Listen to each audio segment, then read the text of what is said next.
Kita beralih ke soal berikutnya. Soal berikutnya adalah logam Zn seberat 6,5 gram dilarutkan dalam HCl 0,5 molar. Maka pernyataan yang benar adalah oke. Dalam hal ini Zn dilarutkan ke dalam HCl, itu asam klorida. Masih ingat?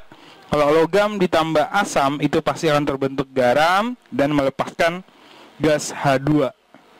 Ya, jadi kalau Zn ditambah HCl maka terbentuk garam. Garam itu terbentuk dari Zn2+ bertemu dengan Cl-, maka garamnya itu adalah ZnCl2 dan melepaskan gas H2. Jadi secara umum kalau ditulis Zn ditambah HCl membentuk ZnCl2 ditambah H2. Kalau kita samakan reaksinya didapat koefisien Zn1, koefisien HCl2, koefisien ZnCl2 itu 1, kemudian koefisien dari H2 juga 1. Dari soal yang direaksikan itu Zn-nya sebesar 6,5 gram. Nah, kita cari mol dari Zn, yaitu dibagi AR dari Zn sebesar 65. Maka kita dapat 6,5 dibagi 65 dapat 0,1 mol.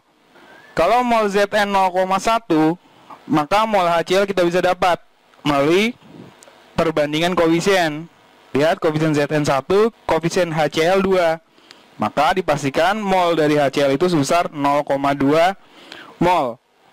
Nah, kalau mol dari HCl 0,2 mol, nah itu kita bisa tahu berapa sih volume dari HCl yang diperlukan. Yaitu ntar kita masukkan 0,2 mol itu sama dengan molaritas dikalikan volumenya. Jadi kalau kita masukin 0,2 sama dengan 0,5 dikali volumenya, didapat volumenya itu sebesar 0,4 liter atau 400 ml. Ya.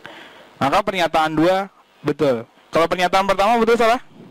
Zn teroksidasi membentuk Zn2+. Benar. Kenapa? Karena awalnya Zn.